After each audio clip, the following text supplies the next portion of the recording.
Eu quero começar o culto hoje perguntando: quem é você na sua vida?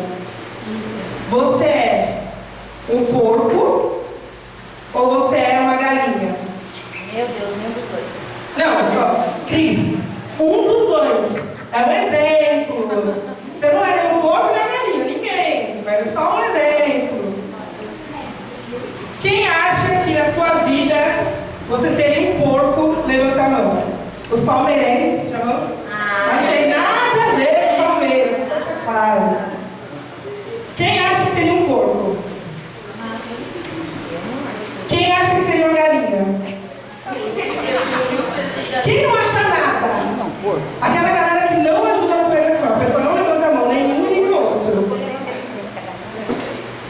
Vai, gente. A galera do porco. Quem tem um porco, levanta a mão. Tá, 5 pessoas. A galera que seria uma galinha, levanta a mão. Tem mais galinha do que porco, vai. E levanta a mão a galera do nada. A galera do nada. Na sua vida não seria nada. Nem galinha, nem porco, nada. Entendi. Tá bom. Agora vamos entender que eu acho que até o final do culto vai ter a galera que vai crescer um, vai ter a galera que não vai crescer o outro, e a galera do nada vai escolher ser alguma coisa, né, gente? Vamos lá. Quem é você? Aí embaixo do porco está escrito assim, ó, o envolvido, e embaixo da galinha, que está comida ali a última letra, está escrito assim, o comprometido. Agora que eu mostrei a imagem, alguém escolhe um lado ou ainda não? A pastora é o quê? Comprometido. Então a senhora é galinha, mudou. Antes era porco, agora é galinha. É isso? Gente, é o seguinte, ó. Teve um erro ali na hora de digitar, porque ela trocou as imagens. Mas a gente ignora essa parte que hoje, pós-evento, tudo é uma correria. Pronto, a pastora Ana, gente, eu concordo, ela gosta de vencer. Então ela não aceita não ser o que vence. Sim, pode tirar essa imagem, Aurelia? Eu vou explicar que fica melhor. É o seguinte. Se eu quisesse fazer um café da manhã com ovos mexidos e bacon, quem seria o quê? A galinha, ela seria envolvida, porque ela me daria o ovo. Mas quando eu fizesse o meu ovo mexido com bacon, a galinha continuaria viva ou morta? Morte. Ela só me deu uma parte dela. Agora o bacon, se eu quiser comer um bacon no meu ovo mexido, o porco precisa morrer. Essa parte é pastora, Yasmin, fecha os ouvidos, tá bom? Então quer dizer que a galinha, ela dá uma parte dela ali para fazer o ovo mexido com bacon. Agora o porco, ele precisa dar a sua vida. Ali ele não está só envolvido, ele está comprometido com o negócio. Ele leva a sério aquilo. E quando a gente lê o significado de um e de outro, quando a gente lê o que significa envolvido, envolvido é o mesmo que envolver, é o mesmo que cobrir, enrolar, misturar. Então, quando você está envolvido com alguma coisa, significa que você faz parte de alguma coisa. Agora, quando você está comprometido, comprometer é o mesmo que assumir um compromisso. Então, quando você está comprometido com algo, você não está ali só fazendo parte, você é aquele algo. Eu vou dar um exemplo recente. Nós tivemos no domingo o nosso evento com as crianças, certo? E muitas pessoas estavam ali envolvidas. Muitas pessoas estavam ali. Pessoas que fizeram doações. Os próprios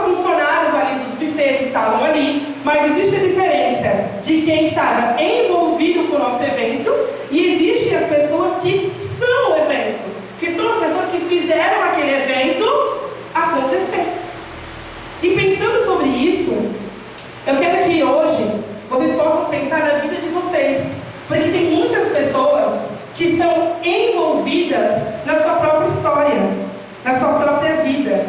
Às vezes você fala assim, ó, não, obreira, eu estou comprometido com a minha saúde. E como que você cuida da sua saúde? Comendo errado? Não fazendo exercício? Comendo fritura? Quando o médico olha para você e fala assim, olha, você está com uma doença de vida ou morte, mas tem um jeito de resolver. É só você se alimentar e fazer exercício. Aí tem gente que olha isso e fala, então, já morri. Porque a pessoa acha impossível dela fazer exercício, dela se alimentar. Então você não é comprometido com a sua saúde, você é envolvido. Porque você até deixa de comer, faz igual eu. Fica uma semana sem beber refrigerante, mas aí pega um feriado, você toma refrigerante todos os dias. Aí você fala assim, não, eu sou pai, eu sou mãe, eu sou comprometido com a minha família. Eu sou comprometido com o bem-estar da minha família, com a felicidade dos meus filhos. E aí você é a pessoa, por exemplo, que é tudo bem para você não ir para a igreja. É tudo bem para você não ensinar o seu filho o caminho de Deus. Então você é envolvido, porque você é aquele pai, aquela mãe, que até sustenta, até cuida da parte física da sua casa. Mas o essencial, o que realmente vai salvar, o que realmente conta, você não está tão disposto assim. Então nós precisamos pensar. Aí você fala assim, não, obreira, eu sou comprometido com os meus sonhos, com os meus projetos, com aquilo que eu quero ser no futuro. Eu não quero ficar parado no tempo, eu quero viver o que Deus tem para mim, o melhor dessa terra. Mas aí você é a pessoa que quer dormir até meio-dia. Você é a pessoa que não se preocupa em ter responsabilidade no seu trabalho. Tem um serviço para fazer? Você faz de qualquer jeito. É aquele tipo de pensamento assim, eu nem vou aprender a fazer, porque se eu aprender a fazer, toda hora eu vou pedir para mim fazer.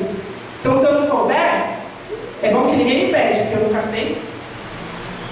Vocês entenderam qual é a gravidade dos adolescentes que estão na escola? Não basta ir na escola. Precisa se preocupar em estudar, em fazer as tarefas, em lembrar que tem lição de casa, que tem trabalho de casa, ser comprometido com as coisas. Quando a gente pensa na palavra comprometido, muitas pessoas, principalmente as pessoas mais velhas, pensam em relacionamento. Porque antigamente se falava muito isso, né? Fulano é comprometido com ciclano.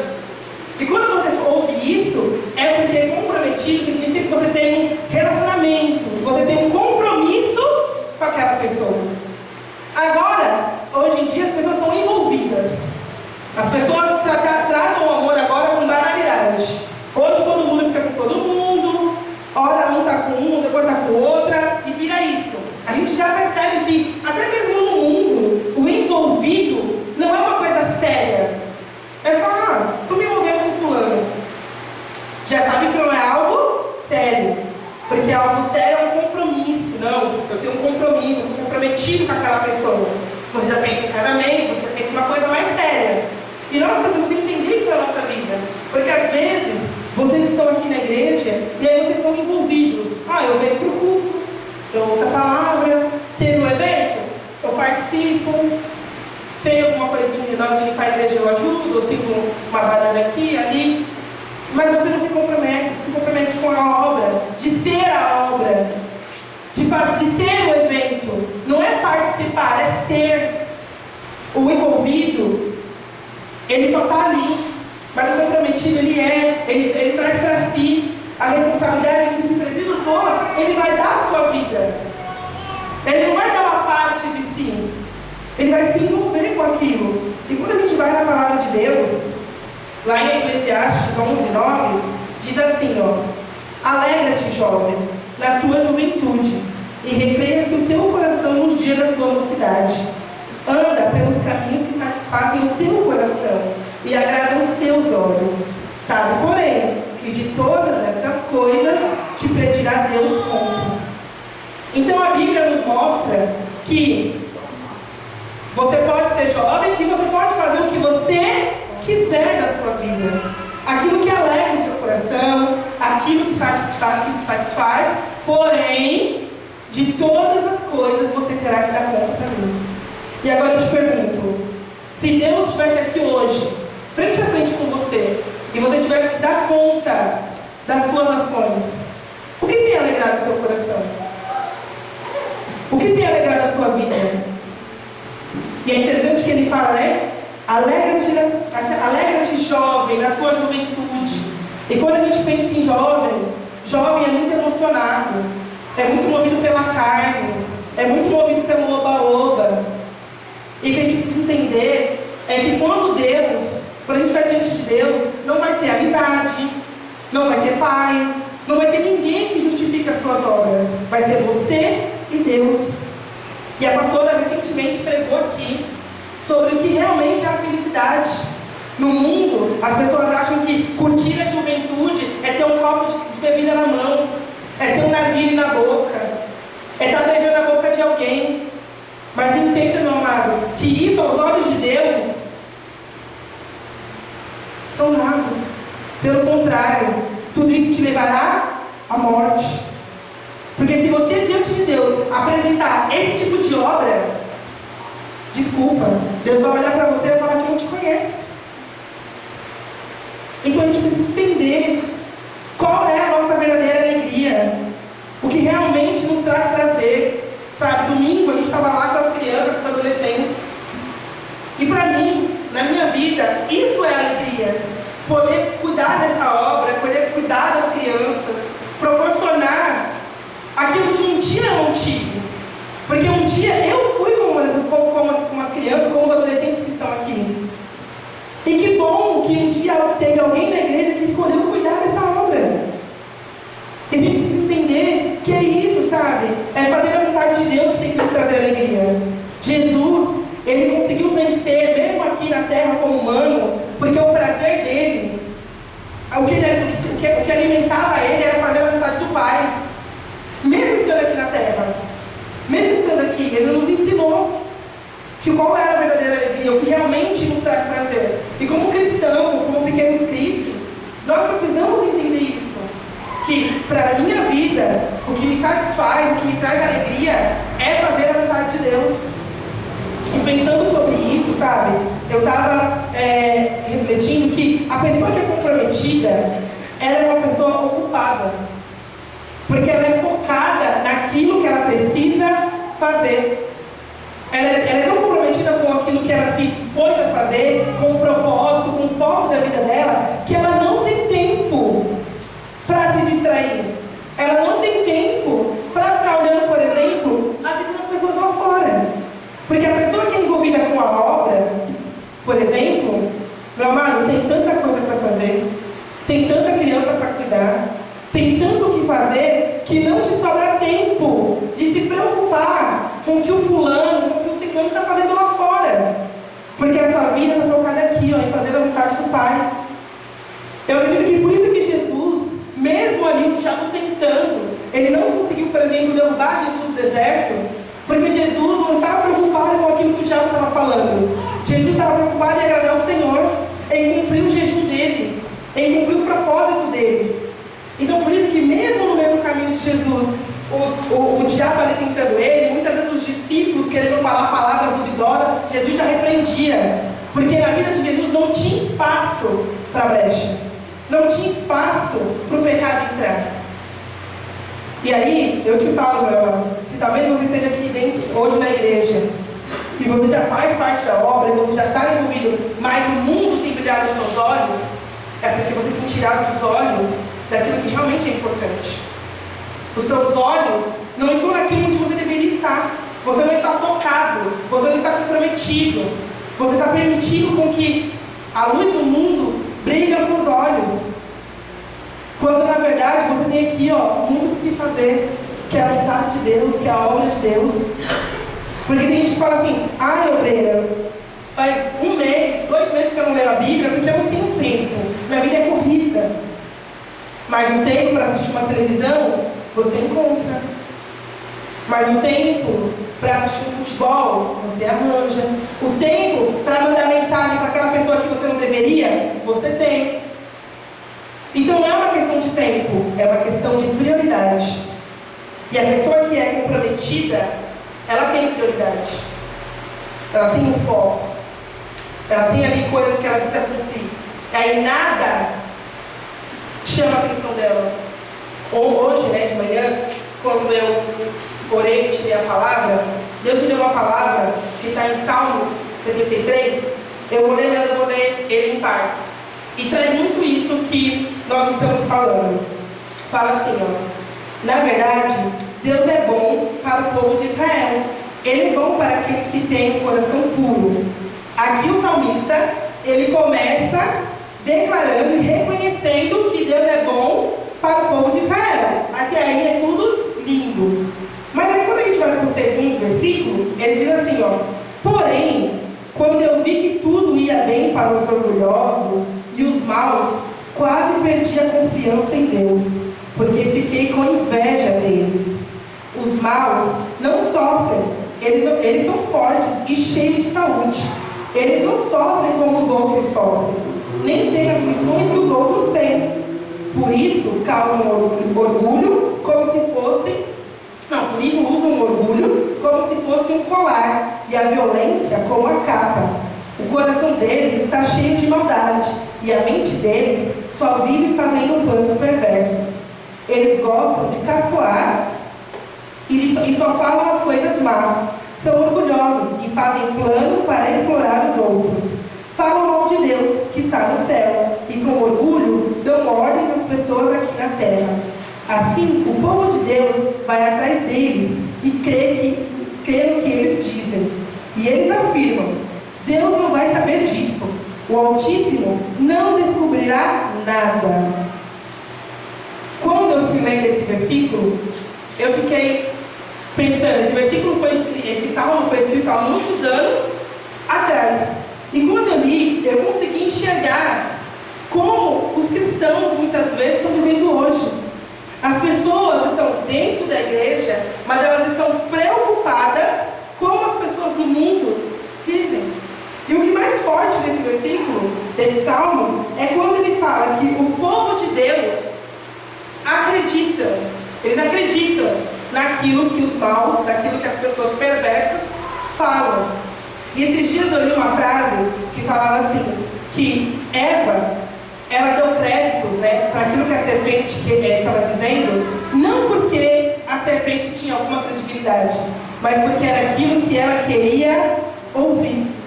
Porque se a gente for colocar na balança, quem tem mais moral, mais crédito? Deus ou a serpente? Óbvio que é Deus. Mas Eva, ela já não queria ouvir o que Deus tinha a dizer. Por isso que ela passou a dar ouvidos à serpente. E tem muitas pessoas que estão dentro da igreja, mas preocupadas como as pessoas do mundo vivem. Ai, porque fulano está vivendo uma vida assim, porque fulano está vivendo uma vida assado. Enquanto você deveria estar se preocupando com a sua vida aqui dentro. Porque se você tivesse comprometido com o seu compromisso com Deus aqui dentro, você não teria tempo de se preocupar como o mundo vive. Porque não nos cabe. Não deveria interessar ao cristão como o mundo age ou deixa de agir. Sabe? Mas o problema é que as pessoas vivem de enganação. As pessoas olham muito o que é postado. Olham muito o que as pessoas querem que vocês vejam. E ainda mais os jovens, os adolescentes. As redes sociais, um dia, né, o intuito era que as pessoas pudessem se comunicar, que as pessoas pudessem socializar, as pessoas que estão aqui com as pessoas de outro país. Mas hoje em dia virou uma disputa de números, de quem tem mais seguidores, de quem tem mais curtidas numa foto, de quem tem mais comentários. E com isso, as pessoas vão se vendendo. Os adolescentes vão perdendo a sua essência, vão perdendo quem vocês realmente são, para querer entrar no padrão, para querer entrar no que todo mundo faz.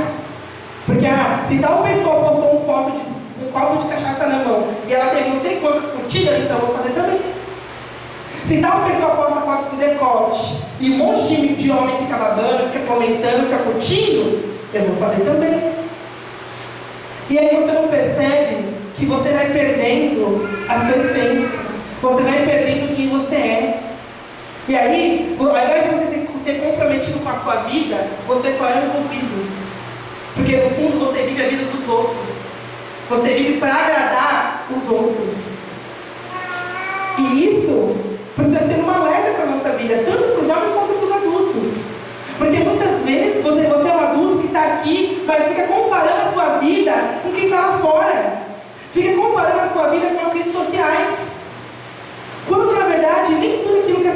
publicam, meu amado, na verdade, 90% daquilo que elas publicam não é a realidade, não é a verdade. Elas só vendem uma imagem que elas sabem que o mundo vai comprar. Porque a pessoa que ela for na rede social e ela mostrar que ela grita, que ela trata mal o pai e a mãe, que ela bate na esposa, que ela não cuida dos filhos, que ela é desleixada em casa, ninguém vai querer curtir esse perfil de pessoas. A pessoa gosta das pessoas que são boazinhas, das pessoas que fazem tudo certinho, que falam bonitinho. E muitas pessoas vendem essa imagem. E o triste é saber que tem cristão que compra, que olha aquilo e deixa os olhos encherem com isso. Eu quero mostrar um vídeo para vocês. Agora eu quero que apague o vídeo, por favor. Para vocês conseguirem visualizar aquilo que eu estou falando para vocês.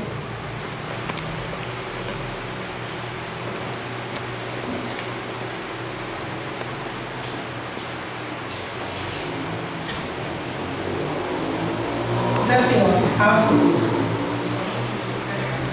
a falsa aparência nas redes sociais.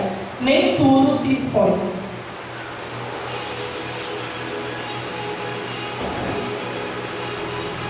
A pessoa acorda antes para se maquiar e postar uma foto maquiada. Aí normalmente a legenda é natural como a luz do dia, com 1 quilo de base na cara. A pessoa dentro do carro, mas ela sabe a montanha ali, né? Tirou uma fotinha. Quem vê até parece que estava correndo.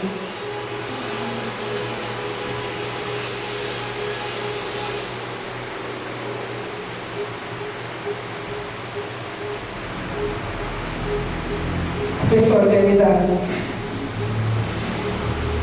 Mas no cantinho, a bagunça.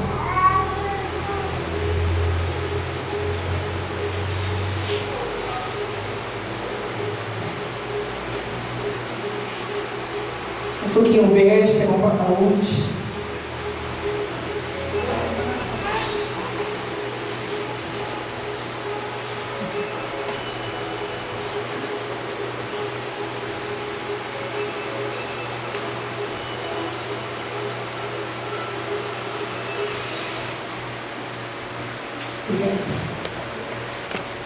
Você vê que a pessoa posta o oposto daquilo que ela está vivendo.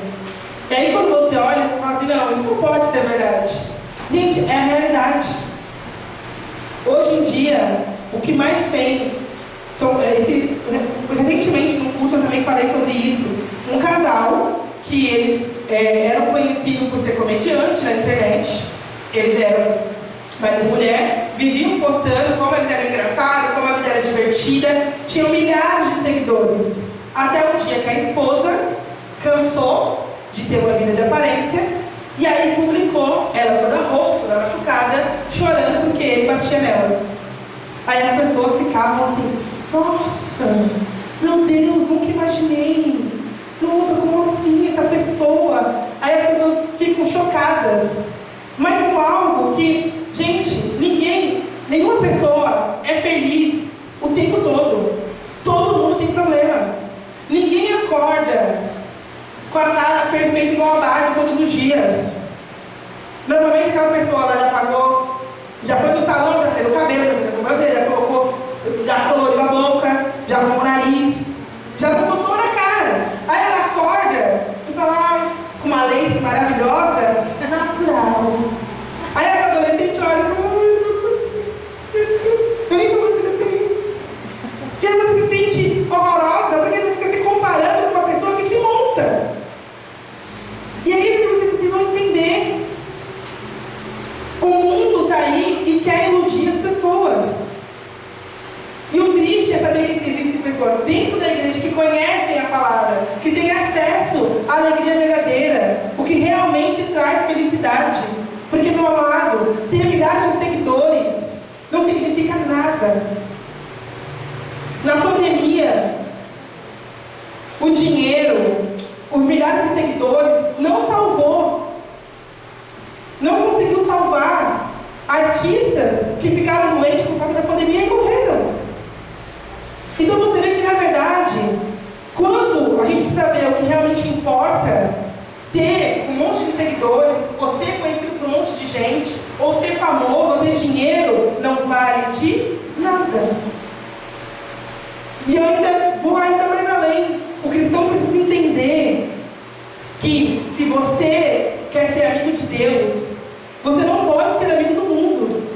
E não sou eu que diz isso, é a Bíblia.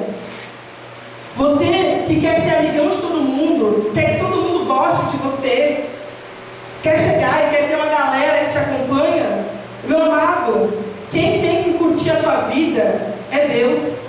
Quem tem que olhar e falar assim, ó, está aprovado é Deus.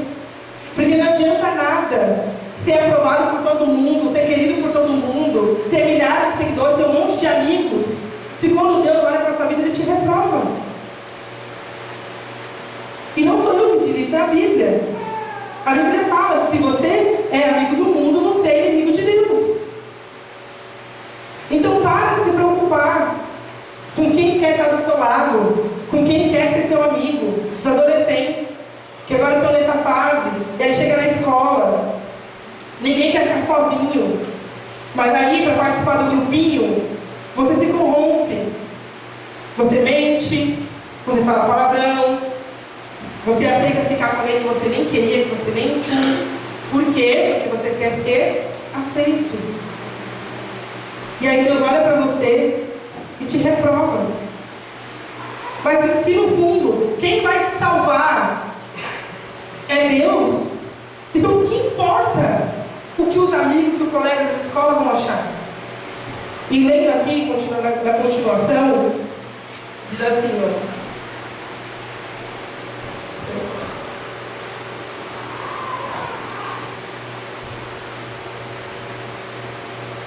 Ele diz assim, o 14: Pois tu, ó Deus, me tens feito sofrer o dia inteiro, e todas as manhãs me castigas.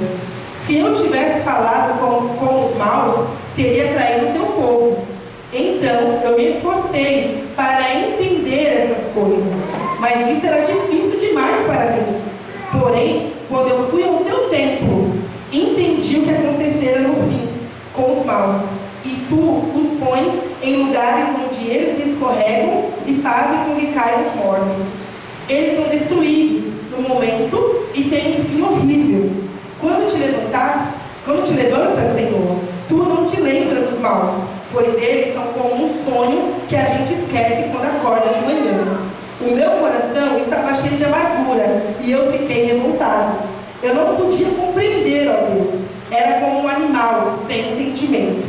No entanto, estou sempre contigo e tu me seguras pela mão. Confesso que eu fiquei mais feliz quando ele assumiu que ele era um animal sem entendimento aqui, porque a pessoa que compara a sua vida com Deus, com a pessoa que está com a vida no mundo, com a pessoa que é do diabo, ela só pode estar sem entendimento, ela só pode não estar com a cabeça boa. Mas o que me chama a atenção aqui nesse versículo é que quando ele vai ao templo e ele consegue ver o que acontece com aquelas pessoas que são más, que aos olhos dele elas estavam vendo uma vida boa, e aí ele vê que no final Deus vai destruir aquelas pessoas, é que ele consegue ali acalmar o coração e ficar bem com Deus. E quando eu li isso, eu fiquei pensando, que triste é saber que muitas pessoas estão dentro da igreja não por causa de Deus, não por aquilo que Deus é, mas com medo de ir para o inferno. Porque quando eu leio isso, quando eu leio o final desse salmo, é isso que eu consigo entender. Ele estava ali revoltado com Deus, preocupado com que as pessoas ímpias ali estavam vivendo a vida delas. Então significa que ele não estava ali, ele não servia a Deus de coração por aquilo que Deus era, por quem Deus era, pela grandeza de Deus, por ele precisar de Deus, mas com medo de ter um filho ruim igual aos outros. E tem pessoas que estão dentro da igreja que não têm coragem de sair da igreja porque tem medo de ir para o inferno. Quando na verdade, meu amado, não é esse o propósito. Nós precisamos estar aqui e servir a Deus e fazer a vontade de Deus, não com medo de ser castigado, mas por entender entender que sem Ele, nós nada somos. Servir a Deus pelo que Ele é, e não pelo que Ele pode fazer. E não pelo castigo que você pode receber. Porque Deus, como naquele versículo antes em Eclesiastes, Deus nos dá permissão de fazer aquilo que nós queremos fazer. Deus, Ele não quer prisioneiros. Deus, Ele não quer pessoas aqui que estejam com medo. Ele não quer escravo. Ele quer filhos. Ele quer amigos. Ele quer pessoas que queiram estar com Ele. E sim, por estar com Ele, nós teremos o benefício de ter as bênçãos dEle. Mas não estar com Ele por medo. Porque senão, você está vivendo errado. Porque você vai estar aqui, e mesmo assim no final, Ele vai olhar para você e vai falar que não te conhece. Porque o que importa para Deus não é só a sua presença física aqui na igreja. Vir na igreja é importante, mas estar aqui com o seu coração, estar aqui comprometido com a palavra de Deus, comprometido com o propósito de Deus para a sua vida. E nós precisamos entender isso, porque hoje em dia, aonde no mundo ser cristão, né, ser crente, já virou normal, já virou algo talvez banal, porque as pessoas banalizaram isso. A gente até, esses dias brincava em casa falando, a gente queria trocar de nome, porque não bate aquilo que a palavra de Deus nos ensina com aquilo que o mundo entendeu que é ser crente. Não bate. E nós precisamos entender isso, que nós precisamos estar comprometidos com a nossa vida, mas também, principalmente, com a vontade de Deus, com aquilo que Deus quer para a nossa vida. E não só ser envolvido, não só ser um figurante na nossa própria história. Tem pessoas que acordam e dormem, e ela é um figurante na história dela. Ela já entregou a vida dela na mão do diabo, e o diabo faz a festa. E ela ainda acha que ela está com controle da situação, porque é ela que manda na vida dela. Quando na verdade não é. Ela só é uma marionete, conduzida pelo diabo. Mas já que você tem a escolha, tem o poder de mandar na sua vida, de escolher a sua vida, escolha, meu irmão, fazer a vontade de Deus. Escolha ser usado por Deus. Permita que, através da sua vida, o nome de Deus seja reconhecido. E faça isso com compromisso. Faça isso ali com a sua entrega. Porque Jesus, quando Ele morreu na cruz, Ele não deu uma parte dele. Ele não olhou e falou assim, vou mandar um anjo. Eu vou mandar um discípulo. Porque Deus poderia olhar ali na terra e falar assim, quem é o homem mais justo? Quem é o homem mais puro de coração? Esse eu vou colocar para morrer. Não. Ele se colocou na cruz. Ele se comprometeu ali com aquele propósito para tomar nossa vida. E hoje, a gente muitas vezes se permite viver uma vida só envolvida, uma vida de qualquer jeito, trazendo desonra para aquele sacrifício que foi por nós. Porque quando Ele viu ali, Ele se colocou no nosso lugar. Ele morreu, Ele se entregou. Então o mínimo que nós podemos fazer é viver aqui na terra honrando esse sacrifício, honrando, nos comprometendo com esse sacrifício. E não importa o que o diabo queira lançar, o que o diabo queira criar, qual vai ser a novidade.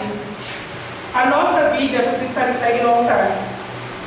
O nosso propósito com Deus, o nosso compromisso com Deus precisa ser real.